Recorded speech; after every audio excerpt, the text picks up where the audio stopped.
आदमी एक साधारण किसान लगता था, लेकिन किसी को पता नहीं था कि उसका महीने के 3,000 कमाने वाला बेटा असल में दुनिया का सबसे अमीर आदमी है। बेटा नहीं चाहता था कि उसका पिता गांव में अकेला रहे, इसलिए उसे शहर ले जाना चाहता था। लेकिन किसान शहर इसलिए नहीं जाना चाहता था क्योंकि उसे डर था कि वह महीने के 3,000 कमाने वाले बेटे पर बोझ बन जाएगा। इसी बीच बेटा शर्त रखता है कि पहले पिता को एक पत्नी ढूंढनी होगी। किस्मत से तभी किसान को सड़क किनारे एक औरत की बातचीत सुनाई देती है। औरत अपने पूर्व पति से मिलने से बचने के लिए झूठ बोल रही थी कि वह दोबारा शादी कर चुकी है। इसी बहाने दोनों ने कागजी शादी कर ली और विवाह प्रमाण पत्र ले आए। जैसे ही वो घर पहुंचे, औरत की बेटी अपने पूर्व पति को लेकर घर आ गई। वह गुस्से से आग बबूला थी कि उसकी माँ ने इतने धनवान पति को छोड़कर एक गनवार किसान से शादी कर ली। गुस्से में पूर्व पति ने खाने की मेज को लात मारने की कोशिश की, लेकिन मेज हिली तक नहीं। तभी सबको पता चला कि मेज किंसिनान लकड़ी से बनी है, जिसकी कीमत करोड़ों में है। किसान को इस बारे में कुछ भी जानकारी नहीं थी। वह इसे बस एक पुरानी मेज समझता था, जिसे उसके बेटे ने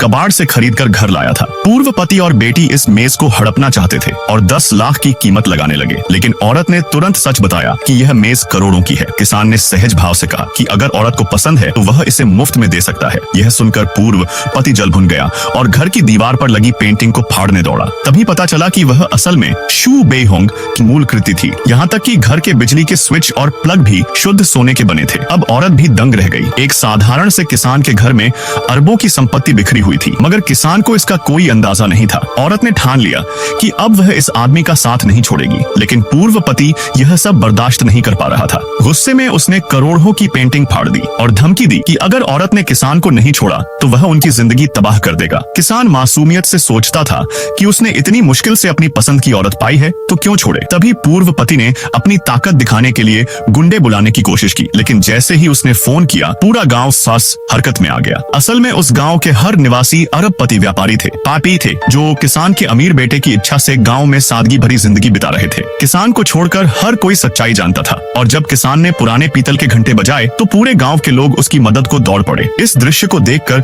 औरत को समझ आ गया कि भले ही किसान कितना भी साधारण लगे, लेकिन असल में वह सबसे अनोखा और अनमोल इंसान है।